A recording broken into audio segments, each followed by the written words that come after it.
Store start చేసినప్పుడు మేము colour red select చేసుకున్నాము 2005 ఆ టైంలో. తర్వాత నేను కూడా నా కార్స్ నేను కూడా కొంచెం రెడ్ కాంబినేషన్ స్టార్ట్ చేయడం. ఎప్పుడైనా రెడ్ ఇస్తారా? Always I do red. అంటే ఇంకా ప్యాటర్న్ వెతుకుతారు కానీ రెడ్. ఇనిషియల్ గా కొంచెం కింద పైన రెడ్ వేసేవాడిని, కానీ సరిపోవట్లేదు. ఇంకా అది కంప్లీట్ రెడ్ గా ఆల్మోస్ట్ 10 years పైన అయిపోయింది. నుంచి రెడ్ లోనే అలా చేసేసుకున్నాను. బేసిక్ గా రెడ్ అంటేనే అగ్రెసివ్ అంటారు, కోపం అంటారు. మరి మిమ్మల్ని మీరు ఎలా డిఫైన్ చేస్తారంటే? కోపం అని చెప్పలేను నేను. అగ్రెసివ్ అంటే నేను ఇప్పుడు ఏదైనా మనం అనుకుంటే ఇప్పుడు అయిపోవాలనే అంత అయితే ఉంటుంది, అంత ఉంటుంది. ఇంకా రేపు చేద్దాం ఎల్లుండి చేద్దాం అనేది కొంచెం అది ఇబ్బందికరంగా ఉంటుంది. ఈ మధ్య మినీ కూపర్ ని చాలా బాగా డిజైన్ చేశారు అనేది బాగా ట్రెండ్ అవుతున్నట్టు వింటున్నాము, చెప్తారా దాని గురించి? అది కావాలనే దాన్ని చండీగఢ్ రిజిస్ట్రేషన్ తీసుకున్నాను. ఎందుకంటే చండీగఢ్ రిజిస్ట్రేషన్ అంటే CH01 తో స్టార్ట్ అవుతుంది. CH01 అంటే మా పాప ఫస్ట్ పేర్ల అక్షరాలు 3 కూడా CHO వస్తుంది.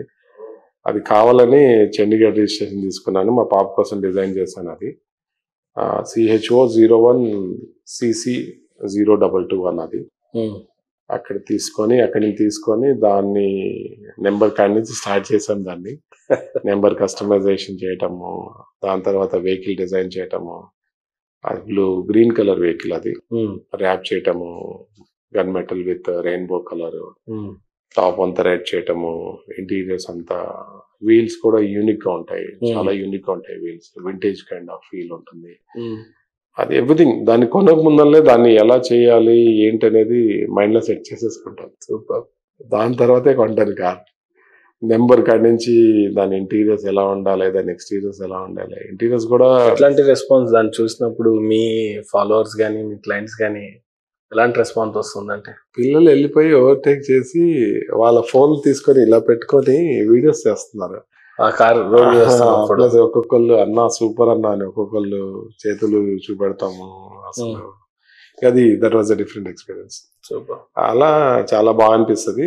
ఎందుకంటే పిల్లలు ఇవాళ రేపు షార్ట్స్ తీస్తున్నారు కదా, యూట్యూబ్ షార్ట్స్ అని వాట్ ఎవర్, ఇన్స్టా షార్ట్. వాళ్ళు ఒకళ్ళు వెనక కూర్చున్న వాళ్ళు బెండ్ అవటము, ఫోన్ ఇలా పెట్టడము, అలా పెట్టి షార్ట్స్ చేయటం చాలా బాగా అనిపిస్తుంది.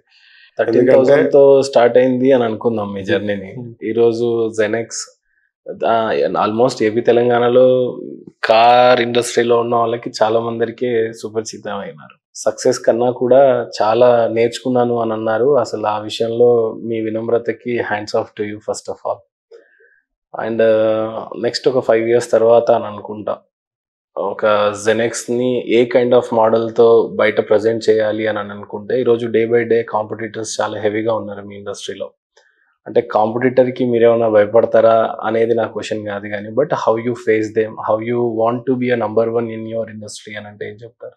Simple sir. ఆ పేరు బలం అనుకోండి, మళ్ళీ ఆలోచన అనుకోండి, కలిసి వచ్చిన టైం అనుకోండి, ఏదైనా అనుకోండి, జనరేషన్ నెక్స్ట్ అంటేనే నెక్స్ట్ 5 years తర్వాత ఇండస్ట్రీ కానీ కాన్సెప్ట్ కానీ ఎలా ఉండబోతుంది అనేది మేము ఇప్పుడే స్టార్ట్ చేస్తాం. సూపర్. మీకు అర్థమైంది కదా. Example like accessory stores huge. Next 5 years తర్వాత అలా ఉండబోతుంది. ముందే బాబు గారిని ఫాలో చేసి ఆదరించే వ్యక్తి అంటే కంపల్సరీ 30 years అదే అండి. బాబు గారు కూడా అంతే. 20 years ముందే జనరేషన్ ఎక్స్పెక్ట్ చేసి ఏదైతే బాబు గారు ఆలోచిస్తారో, నాకు ఇది ఎప్పుడు తట్టలేదు ఈ క్వశ్చన్. బాబు గారికి మనకి కోఇన్సిడెన్స్ అనేది నాకు ఇప్పుడే తట్టింది. మీరు అడుగుతుంటే ఆ క్వశ్చన్ అడుగుతుంది. నాకు ఇప్పటివరకు ఎప్పుడు తట్టలేదు. బాబు గారు కూడా అలానే ఆలోచిస్తారు. అప్పుడు 2000 టైంలో 2020 అనటము, ఇప్పుడు 2047 అనటము, 20 years ప్లస్ ని ముందే దృష్టిలో పెట్టుకొని చేయటము మనకి అదే అండి. ఇప్పుడు నేను నెక్స్ట్ 5 years ఇండస్ట్రీ ఎలా ఉండబోతుంది అనే దాని మీద శాంపులే. ఇప్పుడు ఎక్స్డ్రైవ్ అని కొత్త బ్రాండ్ లాంచ్ చేశాము. బ్రాండ్ ఎక్స్డ్రైవ్ కి జెనెక్స్ కి తేడా ఏంటంటే, Genex is something like Toyota and XDrive is something like Lexus. Toyota Lexus ఒకటే అయినా కానీ సెగ్మెంట్, దాని అప్రోచ్, దాని ప్రెజెంటేషన్, దాని సర్వీస్, దాని క్వాలిటీ, దాని డిస్ప్లే ప్రెజెంటేషన్ డిఫరెంట్ గా. ఇప్పుడు ఎక్స్డ్రైవ్ కూడా మా పాప పేరు మీద స్టార్ట్ చేశాను. విత్ మై ఫ్రెండ్స్, పార్ట్నర్స్ కూడా ఉన్నారు దాంట్లో. జెనెక్స్ కిందే మన ఓన్ కంపెనీ, అది ప్రొప్రైటరీ కంపెనీ. కాబట్టి ఎక్స్డ్రైవ్ పేరు మీద అది next 5 years Hyderabad India industry ఎలా ఉండబోతుంది అనేది ఇప్పుడే చూపిస్తాం. ఓకే. కాబట్టి ఎవరైనా కాంపిటీటర్స్ రావాలనుకున్న వాళ్ళు కానీ, కాంపిటీటర్స్ అంటే ఎవరైనా బిజినెస్కి వచ్చినా కానీ, they don't have lot much space. మనకున్న బలము స్పేస్. ఇప్పుడు కొత్త స్టోర్ వచ్చేసి ఆల్మోస్ట్ 28,000 SFT స్టోర్. అది 28,000 SFT విత్ కాఫీ షాప్ కూడా. దాంట్లో 3,000 SFT కాఫీ షాప్. స్పేస్ కష్టం. Next brand value. Almost showrooms కూడా లేవు అట్లా.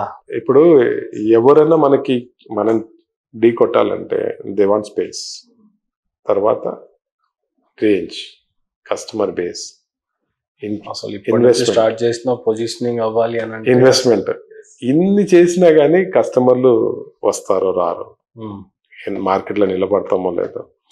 కాబట్టి నాకు ఆ ఇబ్బంది లేదు. అవన్నీ నేను డక్కా మొక్కలు ఆల్రెడీ తినేసి 20 ఏళ్ళ నుంచి కొట్టుకొని ఈ స్టేజ్కి వచ్చాను. కాబట్టి ఇబ్బంది లేదు.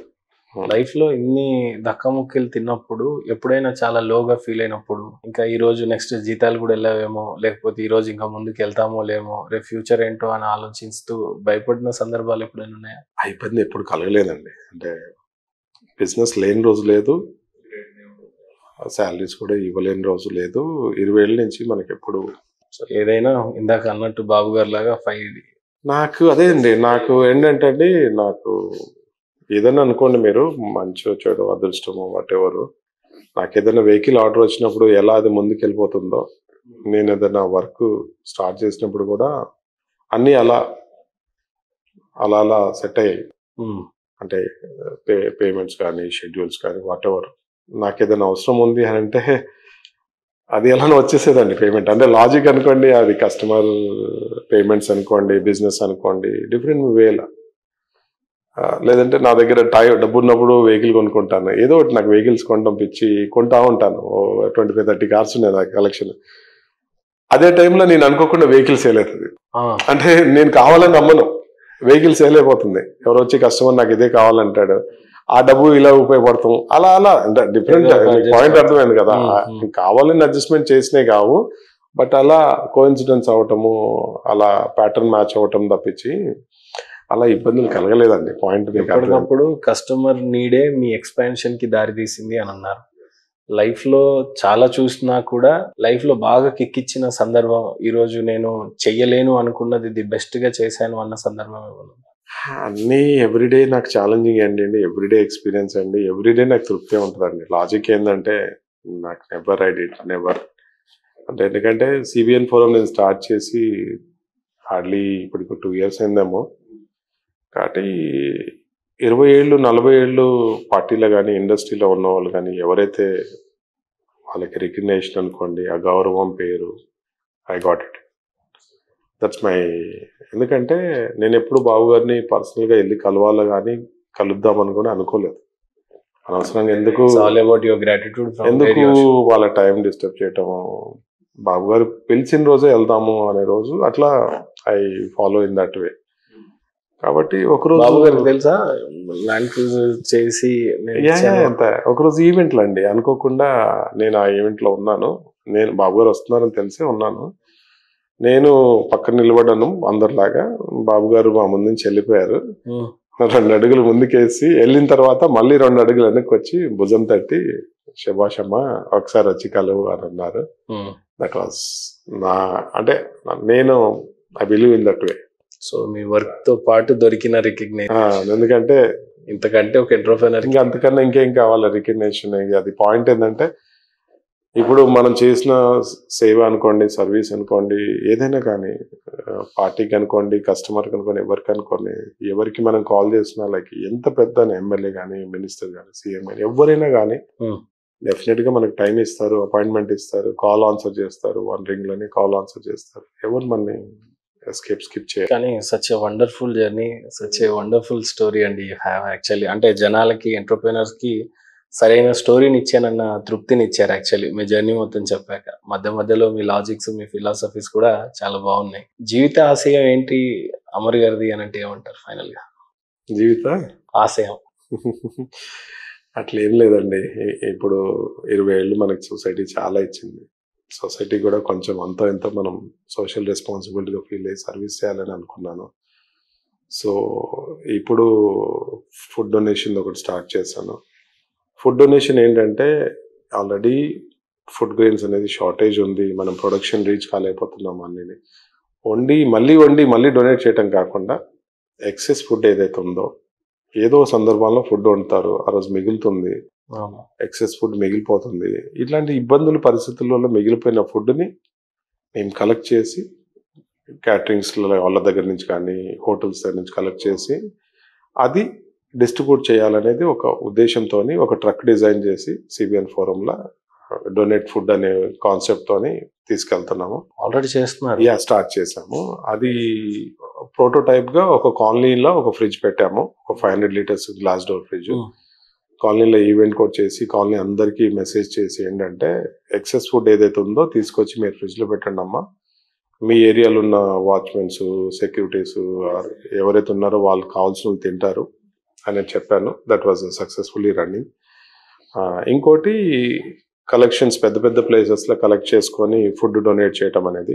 ద కాన్సెప్ట్ ఎలా డిజైన్ చేసామంటే Telangana catering association president Vashishta Srilakshmi Kalyan గారు మా కజిన్ అవ్వటము, ఫ్రెండ్ అవ్వటము చాలా సంతోషం. ఎందుకంటే తను నేను ఇట్లా ట్రావెల్ చేస్తున్నప్పుడు ఒక ఆలోచన పుట్టిందే ఇది, ఈ ఫుడ్ కలెక్షన్ది, ఫుడ్ డొనేషన్ది.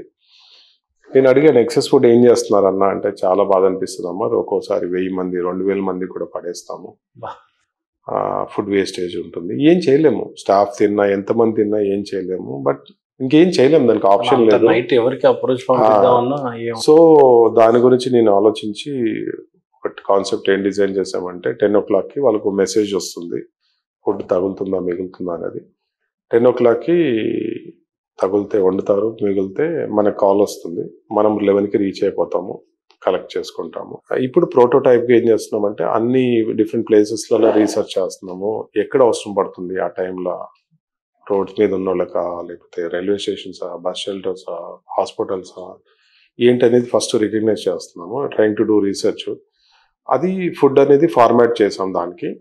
అంటే అప్పటికి ఆల్రెడీ తినేసి ఉంటారు కాబట్టి అందరూ తినగల వాళ్ళకి ప్లేట్లో పెట్టిస్తాము, తిన్న వాళ్ళకి బాక్స్లో పెట్టిస్తాము, సగం తిన్న వాళ్ళు ఉంటారు, ఫుల్ తిన్న వాళ్ళు ఉంటారు, ఆకలిగా ఉన్న వాళ్ళు ఉంటారు, పొద్దున తినాలనుకున్న వాళ్ళు ఉంటారు. మన ప్లేట్లో పెట్టిస్తే ఫోల్డ్ చేసి వాళ్ళు ఏదో రకంగా పెట్టుకొని ఉంటారు. వాళ్ళకి డిఫరెంట్ స్టైల్లో మేము ఏం చేసామంటే అక్కడ కంటైనర్లో వాటర్ ఫిల్ చేయటము, వాళ్ళు తాగటం, అది కంఫర్టబుల్ ఇచ్చి, తినే వాళ్ళకి ప్లేటు బాక్స్లో పెట్టుకున్న వాళ్ళకి బాక్స్లో పెట్టేయటం, ఒక ఫుల్ మీల్ ఇలా ప్యాకింగ్ కాడి నుంచి పట్టుకోవడానికి ఒక బ్యాగ్, క్యారీ బ్యాగ్, అది కూడా ఈకో ఫ్రెండ్లీ ఉండేటట్టు క్యారీ బ్యాగ్ కానీ పేపర్ ప్లేట్స్ కానీ ఇవన్నీ ఈకో ఫ్రెండ్లీ ఉండేటట్టు. హైలీ అప్రిషియేటెడ్ అండి మీ ఐడియాకి. మీరు అని అంటే ఒకటి చేస్తున్నాం అంటే అన్ని ఫస్ట్ వాటర్ బాటిల్స్ ఇద్దాం అనుకున్నాం, మళ్ళీ మనం ఎన్విరాన్మెంట్ కి పాటు చేయటం ఎందుకని చెప్పేసి జారి పెట్టాం. అంటే లాజిక్ ఏంటంటే మనీ కోసం అని కాదు, కానీ అనవసరంగా మనం ఒక వెహికల్ వెళ్ళి పార్క్ చేస్తాము, అక్కడ ఫుడ్ డొనేట్ చేస్తాము, వాళ్ళు ఇష్టం ఉన్నట్టు ప్లేట్లు, ఇష్టం ఉన్నట్టు వాటర్ బాటిల్ చేస్తారు, మళ్ళీ మున్సిపల్ వాళ్ళు మనల్ని తిట్టుకోవటం, వీళ్ళకి పని లేక వీళ్ళు ఫుడ్ ఇస్తున్నారు, మమ్మల్ని మేము ఇది క్లీన్ చేయడం సరిపోతుంది. అందుకనే ఏం చేస్తామంటే అండి, గార్బేజ్ బ్యాగ్స్ కూడా వెహికల్ కి 2 సైడ్లు హ్యాంగ్ చేసేటట్టు, తిన్న ప్లేట్లు తీసుకొచ్చి దాంట్లో వేయాలి వాళ్ళు డిసిప్లిన్ గా. ఫుడ్ పెట్టేటప్పుడు కూడా అమ్మ ఇది గుర్తుపెట్టుకోండి, మీకు ఎంత కావాలో అంత పెట్టుకోండి, మళ్ళీ కావాలంటే మళ్ళీ పెట్టుకోండి, ఒక్క మెతుకు కూడా మిగలొద్దు ప్లేట్ల.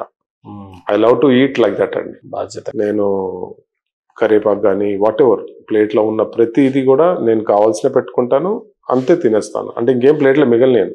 వాళ్ళకు కూడా అలా రెస్పాన్సిబుల్గా అమ్మ ఎంత కష్టపడి వండారు, రైతు ఎంత కష్టపడి పండించాడు, ఒక షెఫ్ ఎంత కష్టపడి వండాడు, ఎంత మంది కష్టం ఉంది దీంట్లో, మీరు ఈజీగా దాన్ని ఇది చేయొద్దు, పడేయద్దు, మీరు తినండి, లేకపోతే 3 సార్లు 4 సార్లు పెట్టుకోండి, మీరు కావాల్సినంత పెట్టుకోండి, కావాలంటే బాక్స్లో పెడతాను, క్యారీ బ్యాగ్లో వేసిస్తాను, కానీ డోంట్ త్రో ఇట్. ఒకళ్ళు పడేస్తా అన్న దాన్ని తీసుకొచ్చి మేము పెడుతున్నాము, మళ్ళీ మీరు కూడా పడేస్తే దానికి అర్థం లేదు. కాబట్టి ఇది ఎలా కొంచెం అవేర్నెస్ క్రియేట్ చేస్తూ మీలాంటి వాళ్ళు కూడా సోషల్ రెస్పాన్సిబిలిటీగా దీన్ని ఎక్స్ప్లోర్ చేయాలి. అంటే ఎప్పుడు సిగ్నేచర్ స్టూడియో నుండి లేదా నా వల్ల పర్సనల్ గా కానీ నా నంబర్ ఎప్పుడైనా పెట్టుకోండి, మా వాళ్ళంతా ఉన్నారు, నిజంగా ఇంత మంచి కార్యక్రమం మీరు చేయటం అనేది చాలా ఇన్స్పైర్ చేసింది. డెఫినెట్లీ. జీవిత ఆశయం అంటే రేపు అంబానీ లాగా అవ్వాలనో లేకపోతే ఇంకొకటి అని అంటారు. మీకున్న దాంట్లో ఎంత సఫిషియెంట్ గా ఎంత చక్కగా హెల్ప్ చేయగలరు జనాలకి అనేది నిజంగానే ట్రూలీ సాటిస్ఫైడ్ అంటే మాకు అనిపించింది అది. And thank you so much for your time. Final గా దేవుడి దయ వల్ల ఎప్పుడు 13,000తో స్టార్ట్ చేశారో, ఎలాంటి ఛాలెంజెస్ ని వెతికారో, ఈరోజు చాలా మందికి inspirational story you have. And అంతేకాకుండా సోషల్ రెస్పాన్సిబిలిటీ ఉండటం అనేది సచ్ అమేజింగ్. మీకంటే చిన్నవాడినే కానీ దేవుడి దయ వల్ల మనస్ఫూర్తిగా మీరు చేస్తున్న ప్రతి కార్యక్రమంలో ఇంకా ఫ్యూచర్ వస్తున్న ప్రాజెక్టులలో అన్ని విజయాలు సమకూర్చాలని కోరుకుంటూ థ్యాంక్ యూ సో మచ్. ఏది కూడా కావాలని చేయలేదండి. పాయింట్ నెంబర్ 1, సిబిఎన్ ఫోరం బాబు గారు అరెస్ట్ అవటం వల్ల ఆ రోజు నాలో సోషల్ రెస్పాన్సిబిలిటీ బాధ్యత నన్ను వెనుదట్టి తట్టినట్టయింది. ఒక మనిషి ఇన్ని రోజులు మనకి ఎంతో చేశాడు, మనం చెయ్యాలనే ఉద్దేశంతో. దాని తర్వాత మనకు పబ్లిక్ లో వచ్చిన ఆ ప్రోత్సాహం, మనం ఏదైనా పని చేయాలంటే నాకు 10 మంది సపోర్ట్ చేసేవాళ్ళు. ఇప్పుడు ఫుడ్ కళ్యాణ్ గారు, శ్రీలక్ష్మి వశిష్ఠ శ్రీలక్ష్మి కళ్యాణ్ గారు స్పాన్సర్ చేసేవాళ్ళు. స్నాక్స్ అయితే వాసిరెడ్డి స్వీట్స్, అమర్ నువ్వు ఎన్ని కావాలంటే నీ సర్వీస్ నీ ఈవెంట్ లో నేను అన్ని పంపిస్తాను.